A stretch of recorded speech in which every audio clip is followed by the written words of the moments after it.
મારી માયામાં તમે હલવાઈ જાઓ, કરેલું તમારું અને હલવાઓ તમે. કોરીવાળો શું કરે? કોરીવાળો મસરને મારવા હારું, માખિયાને મારવા માટે પોતાનું ઘર બનાવે, એને ખાવા માટે. છેલ્લે શું થાય? એમાં એ હલવાઈને એમાં એના પ્રાણ છોડી દે.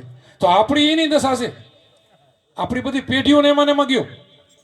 તમે વિચાર તો કરો, ફેરો કરવા માટે આપણે જિંદગી કાઢી નાખી. આટલો તો વિચાર આવવો જોઈએ કે આપણા જન્મ પહેલો માનસ તનમાં દૂધ પેદા કોણ કરે છે? આપણે ક્યાં લઈને આવ્યા? પછી એક જન્મે એને 5 દીકરા હોય, એને એક જ મકાન હોય, એના 5 થઈ જાય ને એના 5 દીકરા એના થઈ જાય. આ સુરતી હાલી આવે તેજવાના મકાન ક્યાં ફેરવા 1000 લઈને આવ્યા હતા કોઈ? આ બધાને કેમ થઈ જાય છે? આ સમજની કડી કેમ ખૂટે છે? કેમ પરમાત્મા ઉપરથી વિશ્વાસ કેમ ઘટે છે? આ બધું જ કરવાવાળો મારો નાથ અંતર એમ બેઠો છે, એ કરે છે, બધી વ્યવસ્થા કરે છે. અને આપણે એમાં ને એમાં મું જઈને ઠેઠ સુધી છોડી નાખીએ પાછા.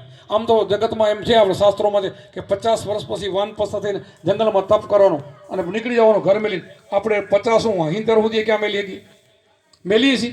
એમાં જ જીવ પડ્યો હોય, નથી મેલી શકતા. અને સમજાઈ જાય ને તો 25 વર્ષમાં મેલી શકે.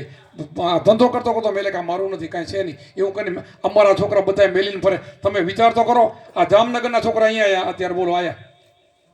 જામનગર ક્યાં પડ્યું છે? જામનગર ત્યાં આગળ 35 કિલોમીટર, કોઈ 50 કિલોમીટર દ્વારકાની બાજુ અહીં બેઠા છે. આ બધા બનાસવાના નથી. આમ જો તો ક્યાંથી આવ્યા છે? અને સમજાણું વસ્તુ આવતા હશે ને? આવા આજ નથી આવતા, 15 ને 15 દી હોય છે પાછા. હવે એને બધા છોકરા છે, બદલા છે, તોય સુખી છે પાછા એમ, તોય આનંદથી જીવે. એને ભરોસો છે, ભરોસો રાખવાનો છે આપણે. ભરોસો રાખીને જીવીને તો બેડો આપણો પાર થઈ જાય. પણ